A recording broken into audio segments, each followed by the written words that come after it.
Hello, everyone, and welcome back to the LFC transfer room.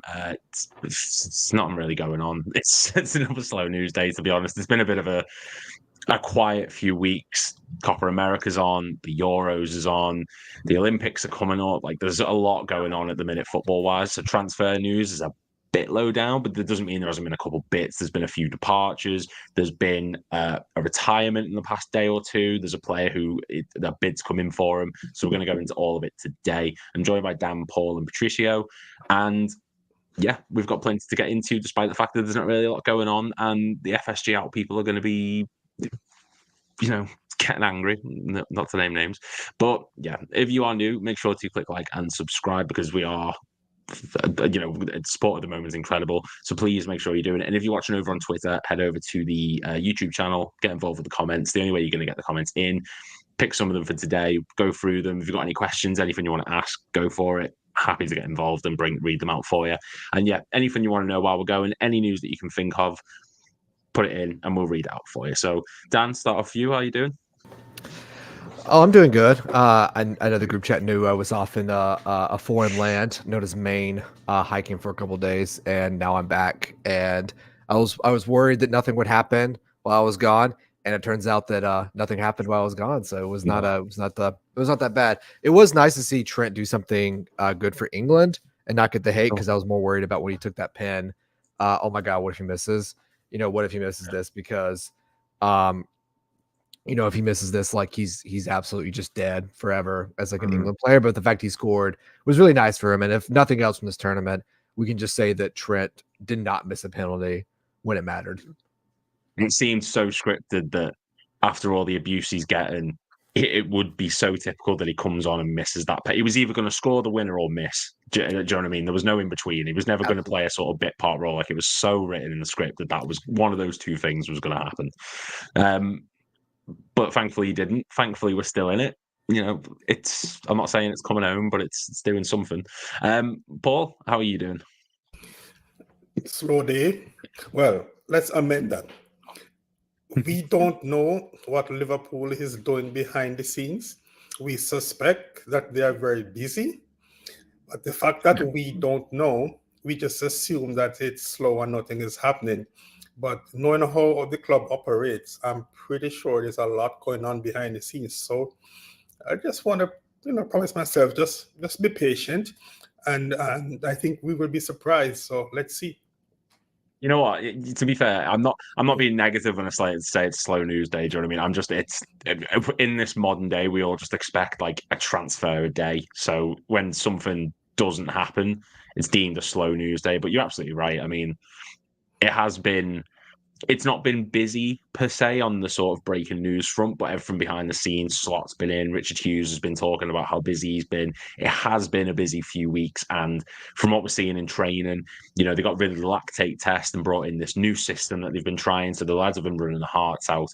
The photos and videos of them afterwards, they look absolutely shattered. So, the work's going on behind the scenes. Yeah, you are absolutely right with that. Patricio, how you doing, man? Yeah, no, I'm good, thank you. I'm actually just like Paul and Dan. I'm excited to see what Slot does. And like you said, he's changed up the system with the training and stuff. And even one of them was like the lads had to like touch each other in the shoulder, didn't they? And like move about and stuff. Yeah. So I don't know, it adds a bit of fun to it. Maybe that'll play in. Like they might actually like that. And don't know. Hopefully we'll see some excitement from them on the pitch and stuff. They'll want to work hard, show the energy. So yeah, no, I'm excited for it. I mean, like you said, I know transfers slow at the moment, but I'm hoping things pick up, and I'm hoping we get some more news, especially something to present. Like you said, they got that Rio kid potentially coming in, so that's some of the news to go on. So yeah, that's it. Well, I mean, I suppose we'll start off with that one, to be fair, because it's something that, because it's a youth academy player, so to speak, it's a young lad who's going to be coming in. It's not going to get the big headlines that a big major transfer would, like say Nico Williams or Anthony Gordon, but I suppose we'll touch on it.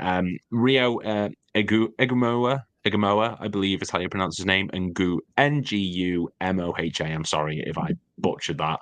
I've proved recently I can't pronounce things, so yeah, we're just going to move past that. Essentially, he's leaving Chelsea's academy, and according to multiple reports, including Fabrizio Romano, Liverpool are set to break the historical wage structure for the academy player. He's very highly rated by the club, and Dan, I mean, we've been watching videos, or I've been watching videos anyway, of him as highlights. He looks absolutely class. Now, we've seen before, Cade Gordon came through and everyone was raving about him. There was a time where Bobby Duncan or, players like that, like young lads who come through and they've got all this anticipation on them. But is this a good sign that a young player from a Chelsea academy is coming over to Liverpool, given all the changes behind the scenes? I mean, is it a step in the right direction, so to speak? Oh yeah, I mean, like you have to remember, just about every Chelsea academy player has succeeded in one way, shape, or form, or rather, they have more successes than failures. Rhian Brewster, like regardless of what you think about how he's been at Sheffield United and what he did at Liverpool, was obviously a very talented player. He came out, he was good with us. He didn't get a lot of game time, but obviously he has not developed as to the superstar that maybe he was seen at the Euros. He had that terrible knee injury, so that's probably understandable. Gordon, again, from Derby. I think it was the same time Bellingham went to Borussia Dortmund, so there was definitely this thing with looking into the English academy system to try and find not the next Jude, then someone who is very undervalued. And I think that that's kind of been the overall shift with certain clubs, City, Liverpool, Arsenal, even Chelsea to a degree, is trying to get value out of the academy, especially something like Chelsea's academy that racked up a lot of youth prospects over the Abramovich era. Like Trey Inyoni from Leicester, Yes. I think we've already seen him at 16. He looks like a player. I think if they think he's worth breaking the wage structure, I think that tells them how much they really want him, which our talent, like our scouting, Barry Hunter, our analytics department is usually very, very good about getting players.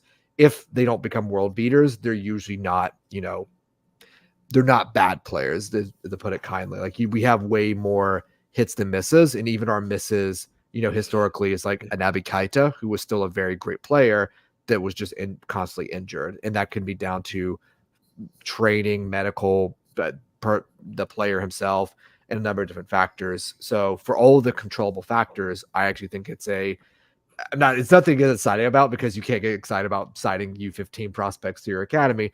But from what the reports are, is that he was kind of the next one up. He had been training with the first team. He was with the U16s, I believe the England U16s, and their best player.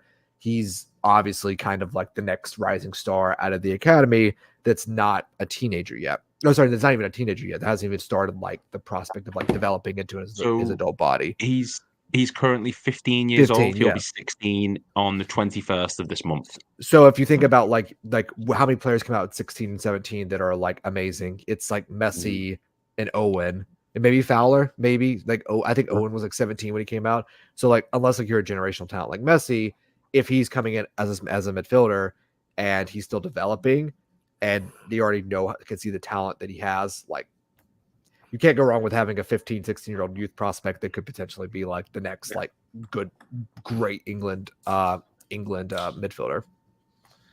Yeah, and I suppose as well, like it's not a gamble. I mean, it's a gamble in terms of people are saying, we're going to break the wage structure, but a wage structure for a youth academy player is what, a couple thousand a week? Like, it's not going to be stupid wages. And if you're getting them on a free transfer as well, if you need an example of players who have come through the system, or we've brought from fellow youth systems who haven't done great. Dominic Solanke, we sold him for, I think it was like 25 million. Jordan Ibe, we sold him for a really high amount. Bobby Duncan, we sold him for a little bit of money. So you sign Sterling. Raheem Sterling, yeah, exactly. Like there's numerous examples of these young players coming over through the youth system who we're getting them for free. If we're going to break the wage structure ever so slightly, there's a chance that we could recoup money in the future for him. He's either going to turn out great, or we're going to make money back for him. I mean, Paul, is that a fair assessment to make for this? Like, what do you make of this whole breaking the wage structure thing for a player who could potentially be 30, 40 million pounds down the line, or could be a fantastic player for us? Well, as you said, the club must know quite a bit what they think the sky will become if they want to quote unquote break that structure. But I don't know, maybe because I'm around so long, I find it extremely hard to get excited about these young 16-year-old players. I've seen enough of them, this next wonder kid, that just fizzle out to nothing, right? Granted, I've never heard about this guy until yesterday when I saw him on Twitter has been linked to us. So obviously I can't speak about him directly, but I've seen too many of them.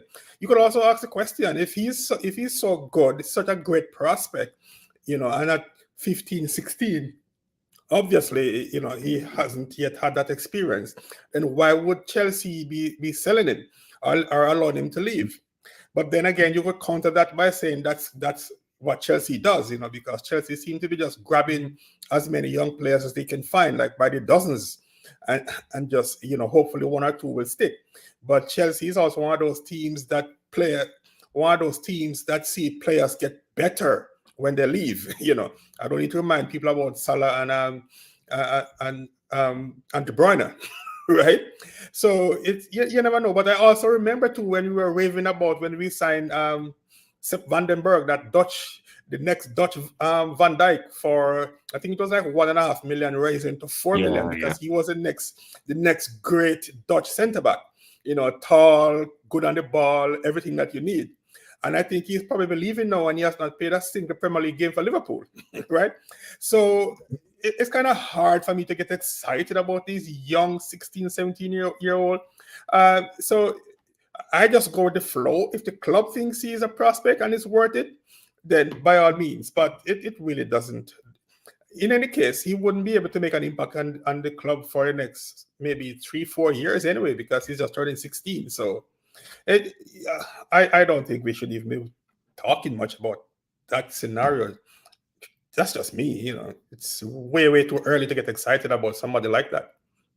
I mean, you know what? You might be absolutely right. I think it's something that just will not get enough attention in the media because, like you said, then it could be nothing. He could just be a young lad who comes in. He doesn't really amount to much. No offense to him, but it's just. It's someone who, when Kay Gordon came in, there was a lot of anticipation because everyone in Derby knew how good he was, and we had an idea of how good he was, and there was all this anticipation. So the fact that there's this young lad who's decided to say no to Chelsea, who's coming to us, and we're wanting to break the wage structure in the youth system, he deserves an honourable mention as such. Maybe just like you said, not an in-depth discussion because there's not a huge amount to discuss. From what I'm reading here, he's had an impressive debut in the under-21s. The reason he's leaving is because, according to his agent and multiple sources, there is no future pathway into the Chelsea team being discussed. So he wanted a clear plan about breaking into the first team potentially down the line, which is a good sign that Liverpool, despite all these changes and everything, are willing to give this young player a pathway into the first team potentially. And if that's what he sees and that's the main reason he's coming, then I see no reason to argue with it. I mean, Patricio, is that fair enough? Like, is that a good sign if this young lad's able to look at us and think there's a way into this team? Yeah, if people think that he's a good prospect, then that years down the line he can prove to be an amazing player. Then why not? Why not give him a chance? Especially, it's quite good that he sees himself being able to break into the first team. He has that ambition, that drive. So that's a good thing. That's a good sign for us. I mean, like Paul said, obviously we've got nothing to go on now. It will be difficult to be excited about him at this point. But who's to say that 2-3 years down the line, when we are able to use him and he does break into the first team, that he might not be world class? I mean, that's got a bit far there, but he could be. So, and to be honest, I'm actually quite excited because I know Slot works well with the youth players. He's good at developing players like that. So maybe he could get the best out of him, and we might see him in his name on the first team sheet in the next few years. So we'll see. Hopefully, he's good. And just to clarify, he's actually a left winger, not a midfielder. I thought he was a midfielder. I don't know why. Maybe Okay. And maybe that was, I just misread that, or my brain, just because we've been looking for midfielders and everyone complains about midfielders every single day. That I was like, oh, I guess he's just a midfielder. No, he's actually a left winger. So I don't know actually if he's left-footed. That's a good question. He might be both-footed. I can find out. Listen, Don't you worry. he's 15. Who cares what foot? Who cares what? You know, foot I he love my uses? left footers. Listen. He's a left Oh, winger, it's been so discussed. just to tap the sign, there's not gonna be. We're not gonna buy if we're bringing a left winger that's probably gonna have a clear path of progression. I think that's more in the lines that they're probably not gonna buy a left winger in the market, like a Gordon or who are the left wingers? Nico Williams. All these players that would start, for the next 8 years. I don't think they're going to buy one if the idea is like they're going to buy a 15-year-old that could start in like 2 to 3 seasons. Well, he's right-footed as well, Paul. I'm afraid to say. Inverted. We get more inverted wingers. I love it. We I'm fine with it. I've got no, issue. listen. If he's good, he's good. I don't care what foot he uses. Like Yeah. the ambidextrous 2-foot players is always overrated. Who needs a traditional winger? They're overrated. Look at Nico Williams. He's overrated. He's overrated as a player in my opinion. Woo. Wait, let's not go down this rabbit hole because this will spiral into it. We've got a WhatsApp group with all the stream guesting and the hosting, and as soon as Nico Williams' name comes up, it just escalates. It's very much down the middle. I think he's a great player. There are a lot of people who aren't, but that's for a discussion for a different day, because we need to talk about one of the greatest ever players in the history of Liverpool Football Club, arguably the greatest. I think it might be fair to say, to be honest. A legend has left, Adrian. He is gone. He is no longer at the club. Yeah, I mean, look, Adrian is a very polarizing figure. I think it's safe to say he splits the fan base. I think most people tend to agree that he's not the best. He did have a lot of faults, but then you'll get people who can see the positive side of him, which, I'm one of those fans. Dan, I mean, are you a very much, look, Adrian was there, but he was pretty rubbish? Or are you a sort of, he was never meant to be this incredible goalkeeper, and what he did for us can be considered somewhat of a success? No, I mean, you can't look at Adrian other than like an absolute success, considering what happened. You have to remember when we got Adrian, this is the summer that Mignolet goes, Karius obviously goes. So we don't have a second choice goalkeeper. I think at the time Kelleher is still like 20, and he's not even coming through the and he wasn't even 6 foot yet, which is like you have to be 6 foot to be a goalkeeper. And anybody that tries to tell me that David Raya is a great goalkeeper and he's barely 6 foot is just lying. He's not. Let's calm down now. I think in terms of what you got from Adrian on a cheap wage, a free transfer from West Ham, and what we went on to win, I think speaks to how good he was as a backup. And your backup goalkeeper is never supposed to play. That's kind of the whole point.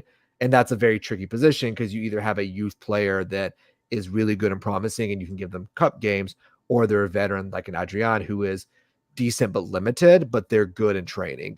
I know this seems like a very like coaching ism, or it seems like a false statement that is covering up for like a lack of transfer activity or a lack of quality, but being good in training is a skill, especially when you're in a club like Liverpool where you need to be good at training because we play such high intensity.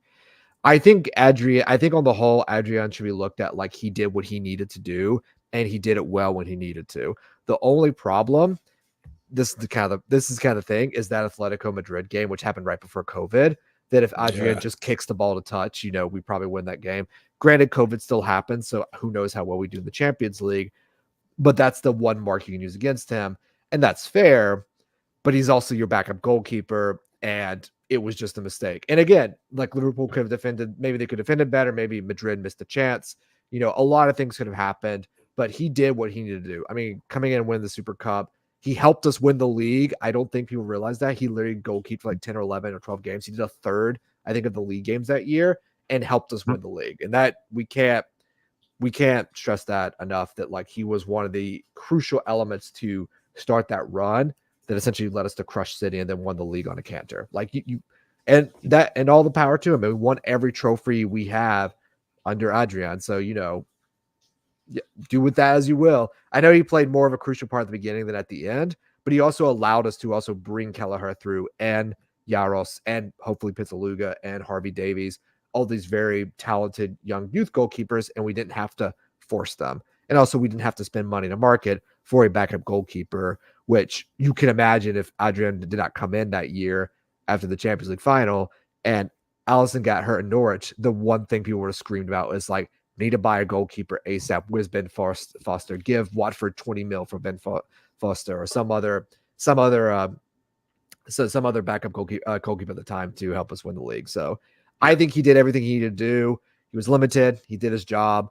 You know, he is a legend. The goodbye video was amazing. And I think we should appreciate what he gave us, even if ultimately he had that really memorable last moment. Well, I mean, first off, I completely agree. I think he is a player who has given nothing but his all. He's never meant to be this fantastic first choice goalkeeper. He was never a ball playing goalkeeper. That's why most of his mistakes came when he was having to pass the ball out, because he was never that type of goalkeeper. At West Ham, he was a shot stopper. Real Betis, he was a shot stopper. And then you touched on there about the Premier League. That season, he played 11 games. We won all of them. Results in that include the 3-1 victory of Arsenal, 4-1 against Norwich, the 3-1 game against Newcastle where we came from 1-0 down, the 2-1 win against Chelsea where Hazard goes through one-on-one. I'm getting my players mixed up. Not Hazard. Willian gets through one-on-one, or someone does. Two of them do, and he saves both of them. He pulled off one of the greatest saves I have ever seen against Napoli, where the ball gets crossed to another player and he's already diving in anticipation and he gets touched to it and knocks it over. Like, I forgot about that one. I forgot about that. Yeah, you're right, because he jumped early. I think it was away at Napoli, and it was a bad game. I think we drew. We may have drew and won that game, but it was yeah.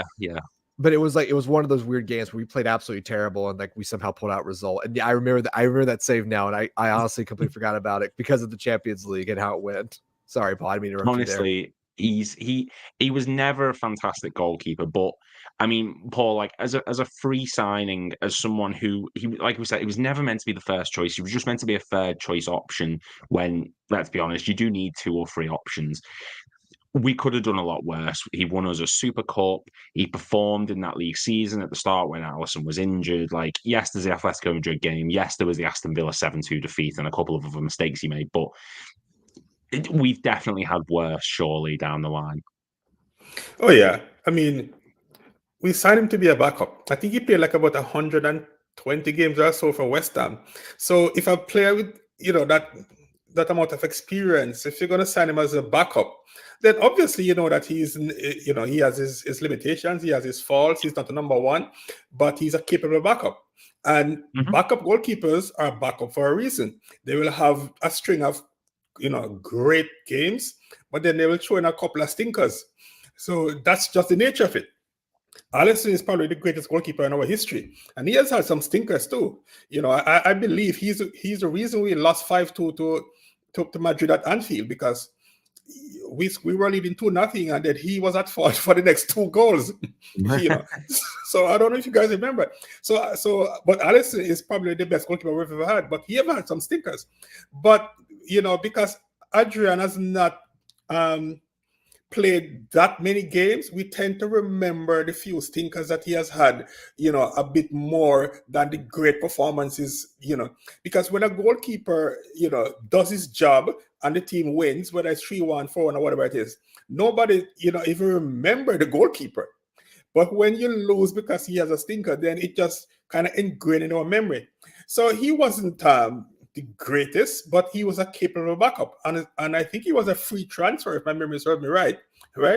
So yeah, he was. So I have no ill will for Adrian. I mean, I'm glad he's leaving, because I think he has outlived his usefulness right now. At his age, taking up another spot, non-homegrown spot. I was kind of happy that he's leaving right now. But as to his time at Liverpool, if we could do it again, I think we would, because I mean, he's a backup. So what do we expect? If he was really that good, he would be Alisson, and he's not. So I don't really get the hate that a lot of people have for him, actually. And I guess it's because of those 1 or 2 stinkers that he's had, But I think he did his job. He did, and It's, if anything, it can be more difficult at points when you're one of those backup players to do your job, because you're expected to come into this team once every few months, perform to a high standard at a club like this, and it's not like if you make a mistake, you have a chance to rectify it the next game. Like Alisson, for example, his first game was against Leicester, or one of his first games was against Leicester, sorry, and he made that horrific mistake where he's trying to dribble it on the edge of the box. He gets tackled and they score.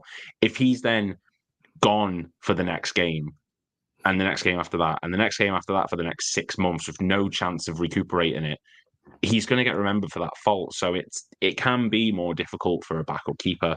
Patricio, I mean, first off, I want to get your thoughts on Adrian, but also, what does this mean for the backup role? Because we know Kelleher's second choice, but obviously there's no guarantee he's sticking around. There's links that he might be moving to a different club. There's people in the comments, and it's all over Twitter and stuff, that Jaros is another goalkeeper, the third choice, who could be the third choice. We've got Peter Luger still out and about. I mean, what do you think is the right move here for the club regarding the goalkeeper situation? So I think with Adrian, like, I've bid him very farewell and stuff, and for what he's done for the club, yeah, I know. As one commented, he did have a rocky time at LSE, but I guess he was kind of there to be more of like a help with other goalkeepers, like the youth goalkeepers coming through. So, and I know a lot of people liked going to Adrian because they were able to speak to him and stuff. They liked having him around. He's a bit like a Milner, who had it was there as like a fatherly figure, so you can go to, who you can speak to. So in that respect, I respect him for it. But I do think it was just sort of time to go. I know that potentially people thought that he was gonna be coaching with us. I'm not sure how true that was. But obviously now it's gone to Real Betis, so I hope for the best of him. In terms of third goalkeeper, I think you do want someone who is experienced, someone who is older and can be that wise player to fall back on if needs be. Like you said, like Paul said, you had Adrian who played 120 odd games for West Ham, so you knew he had that experience. He just wasn't like an overall number one or number two. So immediately he's there. But yeah, no, I hope all the best to him, and whoever we do get, like you said, Jaros, maybe he could be a third goalkeeper. Maybe he proves himself to be second, or eventually take over from Alisson. So it gives the youth players, the youth goalkeepers, a fighting chance to want to prove to us why they should be the top goalkeeper for us. I think it'll be difficult having Alisson, and then obviously we'll have Kelleher as well, doing amazing as he did. But yeah, I don't want to lose Kelleher, but that's another matter. I know he should be a first goalkeeper somewhere else, but I would like to keep Kelleher. Yeah, just wish all the best to Adrian. I think it's telling. Sorry. Go ahead, Lou. I was just gonna say, I think it's telling that they want Jaros to be the third choice goalkeeper, because that's essentially them saying, if Kelleher goes, you're number two. I think it's I think it's very much them prepping for, in case they need to replace for two. I think the last time I hosted a stream, there was a tenuous link to spending 10 million for a 25-year-old goalkeeper from Serie A. They the guests liked it. I was not into it, because I'm if we're spending 10 million on a backup goalkeeper, I don't like what the prospects of the summer is going to bring. Not because I don't think we have good players, but because the fume that's going to exist in online spaces and circles. I think Jaros has shown that he's really good. He's already started a game for the Czechoslovakia, so he's already been capped by his international team. It's a very mid-tier European team right now. But granted, we've seen with Romania and a lot of these other teams that are 30th or 40th or 50th, that they just need a good run of form and they can make it all the way to a quarter or to a semifinal.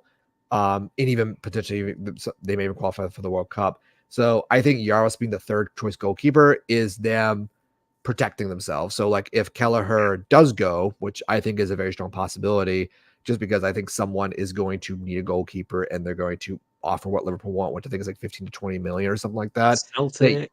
That's a lot for Celtic to spend money on. So I think Celtic may do. No, it's not going to Celtics. I'm sure. Yeah, because Celtic don't have the money, really a lot of money, but I could see a Leicester or no, Leicester is sanctioned right now, so they can't. I could see one of the promoted teams spending money on him. Oh, who got promoted again? It was Leicester. Ipswich. It was Leicester, Ipswich, and Ipswich Southampton. and Southampton. I could definitely see one of Ipswich or Southampton buying him just because Southampton, as last time I checked, had Angus Gunn and Alex McCarthy for a while, so they definitely need a new goalkeeper. And I'm not sure about Ipswich's goalkeeper right now, but that lower to mid-tier Premier League team could definitely buy one. Actually, I would say that Brighton should pay for him because he would fit Brighton or even Brentford's model, like a goalkeeper that's decent, has a decent save percentage and is good on the ball. But yeah, we'll see. We'll see. Who was the most recent transfer? Who just got bought recently that was a big deal in the Premier League? Was it Gordon? No, Brighton bought that guy from Newcastle, right? I think that was the most recent transfer news, like from other teams. Brighton also got wife, haven't they?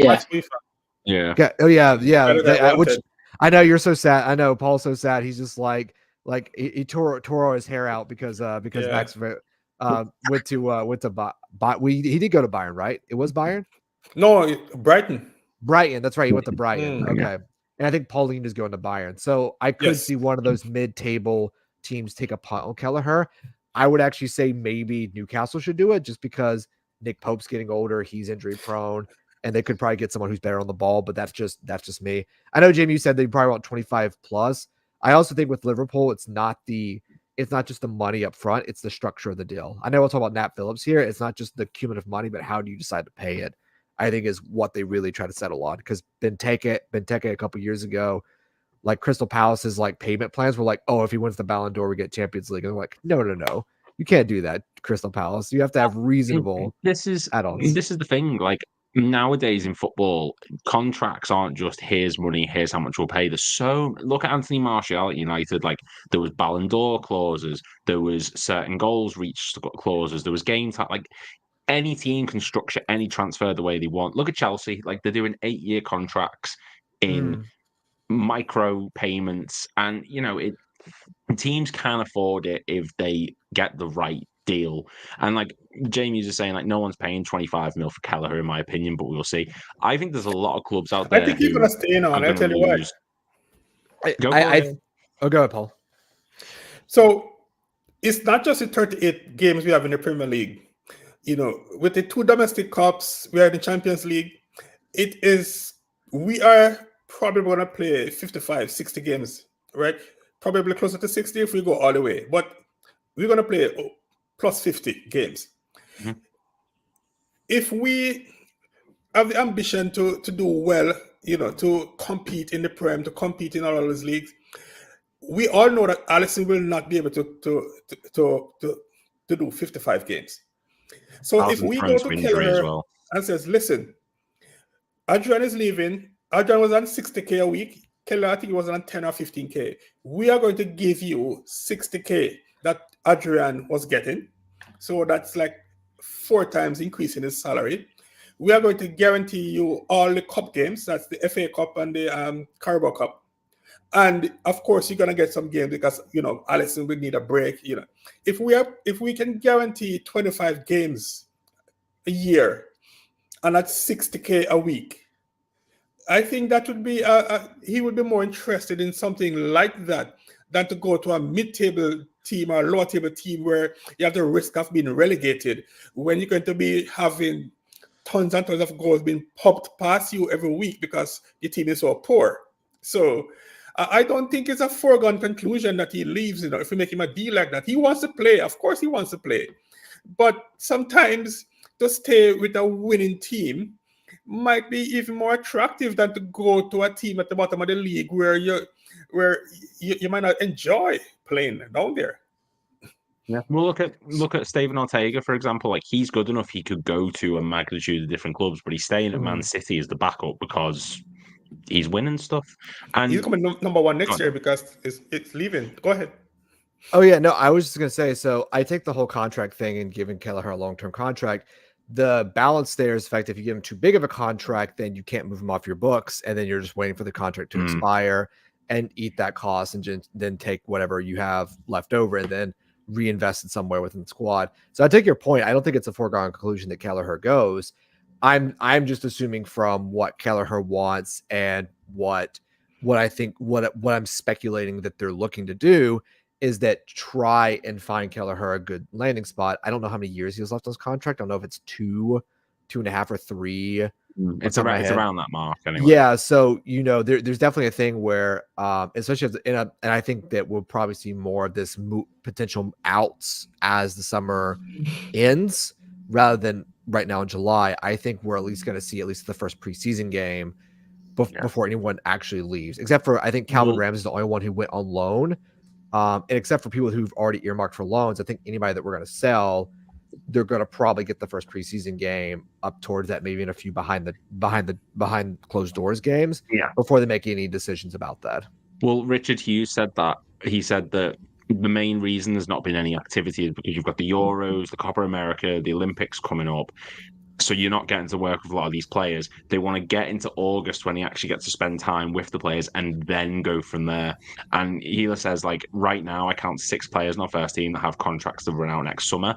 But he has also said, look, we're not worried. As long as people are willing to put in the commitment, they are guaranteed to still be here next season. And I'm sure we've still got 12 months. And Patricia, I'll get your thoughts on this because I'm curious to know, I want to get your thoughts on the contract situations, but also I want to get your thoughts on what do we do with Kelleher. And obviously, Liverpool are very much a sell-to-buy club. We always have been in the FSG model, which, for all we give it grief, it's kept us in a very sustainable, very protected place. Is it a possibility that, like we've mentioned with Yaros, Pitaluga, these goalkeepers coming through, that it may be time to move Kelleher on to get 20 million to go towards other areas of the pitch which need improvement, when we're looking at a goalkeeper position where we've got the best in the world and 2 youth players coming through who could be fantastic? I mean, would you be looking at selling Kelleher, or would you just be trying to keep him no matter what? I think, looking from NFC's point of view, you don't want to hold someone back from their potential, and that he's obviously first class quality. So in his mind, I can see him potentially wanting to stay with us, but then having that opportunity to maybe break through when Alisson goes. So, but you also don't want to hold him back, whether he thinks right now he's able to go to a first team. So personally, I would like to keep him, to have that player that could come in and can give Alisson a break when he can go in cup games and can go in against Alisson can't play. So I would like to keep Kelleher personally, but I can also see it from his point of view and sort of LSE's point of view of what to do business wise. Talking on contracts though, you said about other players as well. I think like you said, there's no problem with renewing contracts. I think Trent and Virgil will come back and they will be sorted out. I believe Salah might be staying as well, so I think we might sort out his contract as well, whether they extend it a year or so. And then I've just read something now as well saying that Sepp Vandenberg might actually try to impress in pre-season and then see what goes on from there instead of actually forcing a way out now. I think Arna might want to work with him, so we'll see what happens there. With other people, I think LFC will get it right with signing, with getting the contracts done. Obviously, we all want new players now. We want the freshest players, the newest players. But I think it's smart what we're doing. We're going to evaluate what we've got, see how they play in pre-season, and then see where we can improve with signatures. So and signing. So yeah, I'm just excited to see what happens. Yeah, and I think with the Sepp, I think Sepp's going to be with a lot of players like Carvalho or all these fringe players. I mean, we're not fringe, but these youth players that could definitely take starting positions, or get serious game time. Is that I think more than one thing can be true at the same time. I think that right now it's in Liverpool's best interest. I know Pierce just said this, and people will interpret this in different ways. My interpretation, which I so humbly would like to think is probably the more accurate one, but I am open to being wrong. I know, very humble of me to say, is that Liverpool are saying this because they genuinely believe that Sepp Vandenberg can be the 5th choice center back and they don't need to buy anybody. What that tells the market is that, listen, we're not budging on our evaluation. So if you want him, you have to pay him. That way, if someone comes in and pays him, they're like, well, he wanted to leave. We can't guarantee him a spot. It's a win-win. Exactly. It's a win-win. They lose nothing with backing Sepp and saying, we'll play him and he'll get game time and he'll get a chance to prove himself. The player doesn't lose because, again, we've seen with Juro Kwanzaa, where people were worried that like he actually came in and was better than Levi Caldwell, who were all. I mean, I was calling for. I was calling for 65 million to pay for him, and I still think Levi Caldwell would be a good buy for a Liverpool more than like a Gahey or somebody else, just because of the youth profile and everything else. And I think that we're going to get a lot of that where it's a very game theory, gamesmanship thing where they have to position themselves in the maximum opportunity in the market because it's deflationary. There's not a lot of money. So if you want the price you want, you have to be patient. You have to, like Richard Hughes says, opportunistic. So that's why we've seen a lot of news kind of come and go. So like, Arsenal just bought Calafiori, who we were all hot on. I like Calafiori. They're going to play him at left back because Arsenal are a criminal and they don't like playing fun football anymore. I don't know what's happened to them. They went from Arsene Wenger back to what was the guy before? George Graham. There we go. Scottish guy. That they are now reverting to this kind of more defensive back four center back shape. I think Liverpool were generally interested, but I think that really came down to timing. I think if Italy were still in the tournament, I think there's a chance that Liverpool will still get him. Because they may have made a decision on Vandenberg by then. I think that Liverpool want to make all of their internal decisions on their youth players probably by the end of July. So they know exactly who's doing what. And then they can kind of like evaluate where the market is and figure out who's available and who's this and that. It's not a very sexy way of doing it. It's not a fun way. And people will see, commenters will have the opinion. I know our guests and our host will probably have different opinions on this, that it seems a very lacking like vision or like a plan. But I think that's just where they're at, and they're just dealing with the reality that's in front of them. And again, I would say we have a lot of very good players, and I think that they're very relaxed on the idea that Salah may go on a free next year. Trent, he's on 2 years now, or is this his last year? It's his 2 years now. This will be his last year. This will be his last year. So I think that there's a feeling that if we don't get them signed down and they have to go on a free, they'll just cop with that and move on. As much as we don't like that reality, this is what Hughes, Slot, I think, are accepting the reality of what they're not inheriting, because that gives a bad idea, but what the situation is given the moment. Go ahead, Lou. It's being proactive, not reactive. That's what it is. It's the planning for the potential of these players going. And he's, like you said before, Sepp Vandenberg, Patricio, is that he's, like you touched on, that he may get a chance in the squad. And he's in a very fortunate position at the moment because obviously not a lot of the first team players are back yet. So it's just the younger players like Jones, Elliott, Vandenberg, Carvalho. They're the ones that Slot's working with. So they have a chance to impress. And Paul, one player in particular who is in the training at the moment, but it looks like he's going to be going, who every summer for the past 6 years or so, it just feels like he's going to be leaving and he's not, is Nat Phillips. He's been on loan to Cardiff. He's been on loan to Bournemouth. He was at Liverpool, obviously, during the famous 2021 season where him and Reece Williams scraped us into Champions League on the final day against Crystal Palace. It is Nat Phillips. Now, the reports are that Trabzonspor, the Turkish side, have bid 4 million. Liverpool have said no. We want 8 million for him. I mean, it's a two-part question. Like, one, what is his valuation? And two, is it good business from Liverpool to... This is a player who's our fifth choice centre-back, maybe now fourth, that Matip's gone. But the fact that they're so willing to stick to their principles in this new system that it's, no, we want that extra 4 million. Is that a good sign? The thing about business, is that valuation should be based on what is the highest somebody else is willing to pay for an asset that you have. You could say the asset is worth 8 or 10 million or whatever number you want, 100 million. If there's nobody that is out there that's willing to pay that kind of money, then that's just foolishness, right? I don't think we are going to get much more than 4 million for Nat Phillips, right? Because I don't think he's good. I don't think he's good. Whoa. I don't think we'll ever see him. Well, the guy is an honest, hard-working centre-back, but he's just not. He just does not have the talent to play for Liverpool. So let's say it like that. So Right. And I don't see a scenario in which we see Nat Phillips playing again in a meaningful game for Liverpool, say a Premier League game, right? I don't see that happening. And I also don't see many suitors out there for him. So, I mean, obviously, I'm just on the outside looking in. But in my mind, if we get an offer, because one is his salary is on our books, so he's getting paid regardless of whether he plays or not. So I don't know. I think if we get 4, 5, 6 million for him, we should let him go, because the guy's just bouncing around. And as I said, I don't think he's good enough. As to the other players that we mentioned, I would like to see Vandenberg, be given an opportunity. Maybe it's a good thing that there's a new manager, not because he's Dutch and he's Dutch as well, but the fact that there's a new voice, a new set of eyes. Somebody who can come and see, okay, let's give you a chance and see if you can make it. Because let's face it, our captain is 33, Van Dijk is 33, and if I was Slot, I would say to Verge, you know what?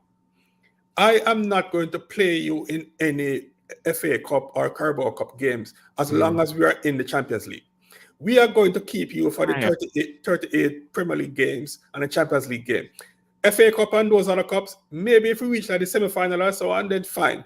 So there are going to be a lot of games for centre-backs. Ibu Konate, Ibu is not the kind of guy that's going to play 50 games, right? And you don't want Kwanzaa to be burnt out, right? So there are going to be opportunities for a guy like Vandenberg. So, I wouldn't mind if he stays and be given an opportunity, to be honest. Because Virgis 33 is going nowhere. Yes, he has a year left on his contract, but that doesn't bother me, because where is he going to go? If he wants to leave Liverpool, where is he going to go that's better than Liverpool? There's nowhere for him to go. He's a captain of Liverpool, right? He's not going to go to another Premier League team. He's not going to go to Bayern Munich because he's 33. They are signing Lenny Euro, which is half Verge age, right? He's not going to go to Bayern Munich. So there is really no place that he can go that's better than being a captain of Liverpool. I'm sure they will offer him a new contract another couple of years and give him an increase in salary. So I have no concerns about Verge or Trent leaving, because where are they going to go? So and the only place that Verge could possibly go is Saudi. And he doesn't strike me as the kind of person who wants to take his family to Saudi Arabia. So yes, they have a year left on their deal, but all of these guys, I think the club is in a good spot. Well, I mean, someone made a good comment saying, in all honesty, I feel the treatment of Sepp Vandenberg during the past 2 or 3 years has been poor. He deserved better. And it reminds me very much of Saliba at Arsenal when he first came in, where everyone could see how talented he was, but it did feel at first like he was getting phased out. He was getting pushed out for no particular reason. Obviously, I know he had issues off the pitch, but, it was a sort of, we could all see how good he was. Why is he not playing? Obviously, now he's excelled. And Patricio, I mean, could we see a similar sort of situation with Sepp Vandenberg? I know we are going to come back to Nat Phillips. I want to get your thoughts on him as well. So if you want to do the Sepp Vandenberg bit and then go into discussion on Nat Phillips, I mean, is there a chance for Vandenberg to really break into this team? And Nat Phillips, I mean, what do you think of him? Because Jamie has made a good point. He's good in the air, but low athleticism. Because someone clearly does not remember the dribble against AC Milan. Just, one of the best dribbles I've ever seen in my life. But what do you make of both Sepp Vandenberg and Nat Phillips, Patricio? So, coming through, I think Sepp Vandenberg should be given that chance. Should be given the opportunity to go through and prove to the new manager and prove, to the new head coach and prove to everyone how he's good enough for first team football.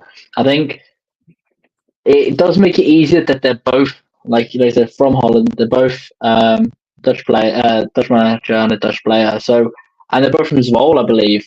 So he's already built that sort of relationship with Arne. I think I can see him want to improve and do well in pre-season to show, look, I am here. Make me the fourth player. Maybe a player that can be regular. I think if he does decide to stay through pre-season and we do keep him, then I can see him being used in those cup games and then obviously Van Dijk then being used in the latter stages if needs be. But I think that's a good way to break it through. I don't want to end it on a sour note where Seb just goes and he's like, "Oh, I've had a rubbish time at Liverpool. I'm pushing to get out. Pay this money for me now." I think this has opened his eyes and given him a new opportunity, a new fresh opportunity. And then with Nat Phillips, I think he's sort of had his time. He's had his loan spells, and I'm sort of on the same idea as Paul, where like he just wasn't quite good enough for us. So I think yes, they're offered that 4 million Trabzonspor, but I think we could probably push towards that 8. There must be a reason that they valued him at the 8 million, and we should try and get as much as we can for him. Obviously, if he does reach that mark of the sort of the 6 mil, then maybe that's what he goes for. But I think we do need to push for a little bit more from him, for him to go. So yeah, I would like to see Seth come through, and yeah, I think Nat Phillips has to go at this point. Well, yeah, I look, Nat, he's been a loyal servant to an extent. And just before I carry on with Nat Phillips, question from Helia. He's played 29 matches for Liverpool and scored 1 goal. I know the answer. Does anyone else know the Bournemouth. It was Bournemouth. Burnley. It was Burnley. Burnley away. There we go. Burnley away. It was in the I knew it was a 3-0 victory. Because if Nat Phillips leave, low, it's not just the 4 million or 5 million that we're getting that is worth thinking about. He's on 65,000 a week, so that will also be freed up.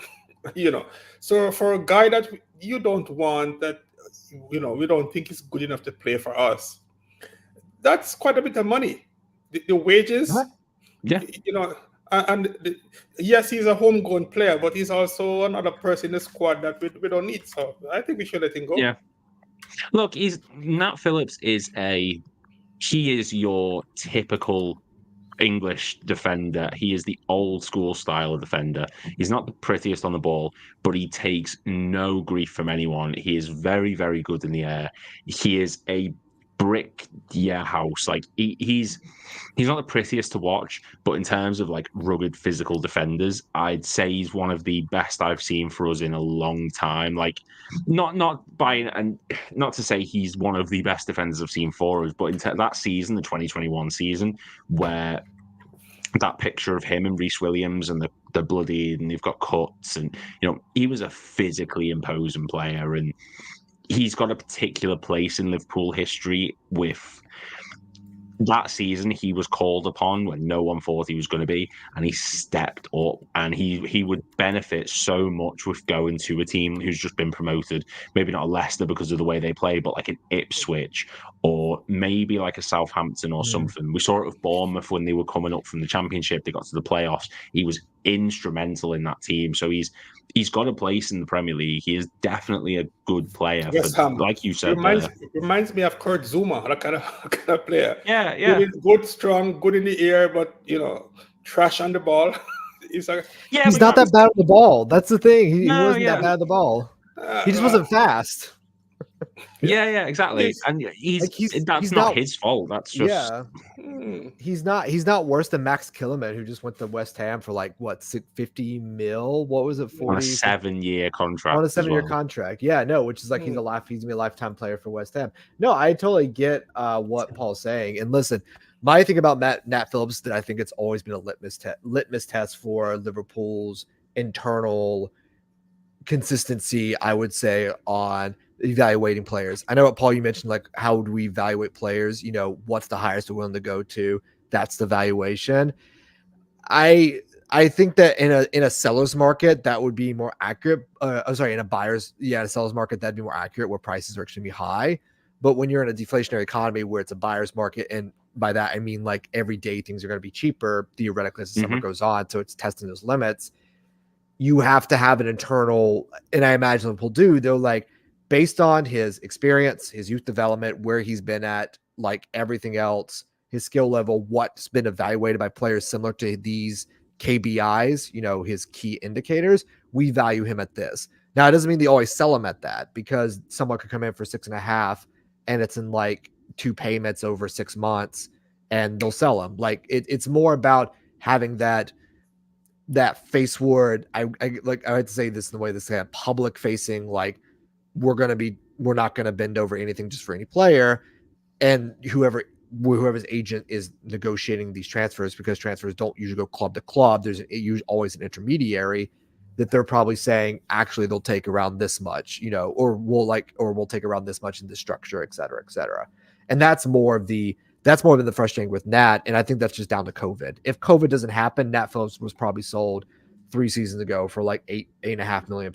We're just like, yep, Andre Wisdom 2.0, like we got him and we sold. And I think that's the reality, is that COVID was a thing, and it's still a thing for a lot of people, especially financially, because the changes with like interest rates being up, clubs can't borrow money. Clubs were already running in massive deficits and living on edge. They're even living more on edge now. We've seen it with the new PSR and the new UEFA rules. Like money is going to be tighter and tighter and tighter. So you have to find other ways of kind of getting around that. So that's more about stressing Liverpool's own internal evaluations of players. I think a couple of years ago they valued him at 12 million too. So the valuation has gone down. Yeah. At one time it was like 12 or 15, and it has gone down. So I think we have to live in this reality where that Liverpool are going to value players at a certain price, and they may not get sold, and they still be. Is he better than Ozan Kabak? What was that, Paul? Is he better than Kabak? Oh yeah. Is it Ozan Kabak?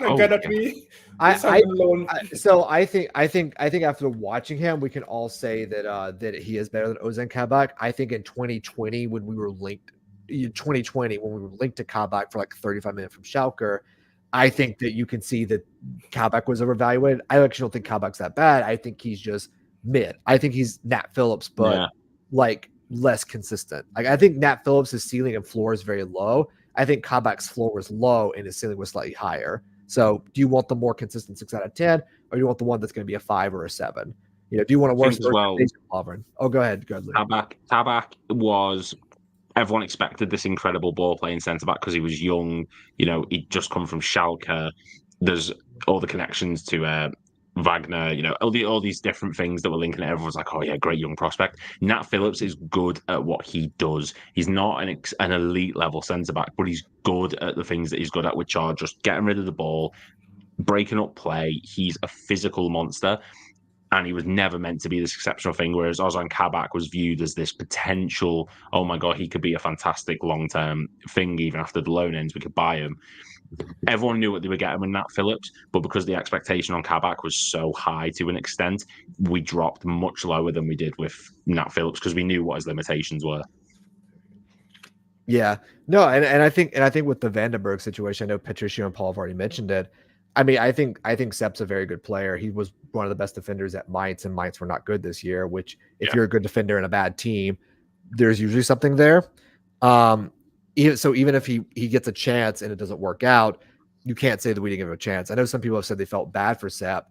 I mean, I feel bad for Sepp too, because I feel like if COVID doesn't happen again, it probably goes a lot different. He's probably fast-tracked a lot quicker, but it's just a proxy of development and time and so many things that you just cannot control and account for as variables that have changed that.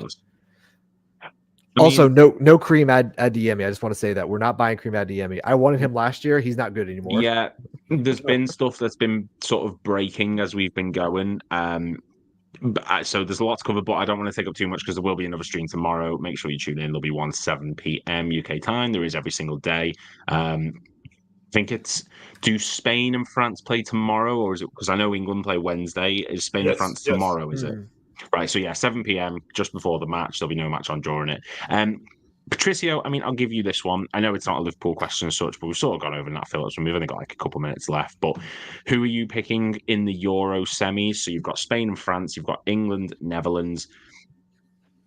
Who's going through? Who's going through both of them? The thing of Spain and France is France haven't scored their own a goal for themselves yet in open play. It's only been own goals that's gotten through and draws. So I see Spain going through on their game. They've been playing quite well recently.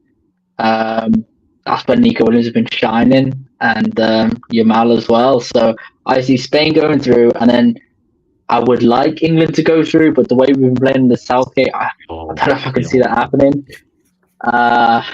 It'll be shocking. So I want England to go to. Paul's got a different point of view, but I think it'll be a good matchup to see the Liverpool players for the Netherlands and see how they do against England. So yeah, hopefully Southgate plays Trent. I would like to see that happen. Maybe plays Gomez over Trippier, but we'll see. But that's who I would like to go through. But yeah. I'm sure I saw something before that was saying that no matter who goes through, there will be a Liverpool player in the final. But I can't think of who it is for Spain because I don't think there is anyone in that squad. But so that might have been a false. But I know if France go through Netherlands or England, there will be a Liverpool player in that final, which would be fantastic to see. And hopefully it's not Van Dijk. No offense to him. I want to see Trent lifting that trophy somehow.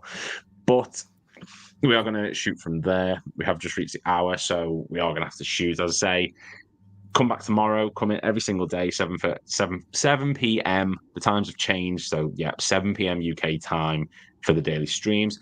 If you are new, then you have to make sure to click like and subscribe. Like I said, there's videos every single day. There are videos going to be coming out soon as well. We're in the process of making them at the moment, which we're very excited about. And next time, head over to YouTube. You can get involved with the comments if you want yours read out. And yeah. Also, I have breaking news. Chelsea have bought another player, and it's a left back from Atalanta, someone we never heard of before. So Chelsea just keep buying players, you know. Oh god, you know what? This is Chelsea ruining the market, honestly. But it's fine because we're getting Ngumoha, so have that Chelsea. We're taking the better player. But yeah, thank you very much for watching, everyone. Thank you very much, Dan, Paul, and Patricio for coming on. And we'll see you all in the next stream when England have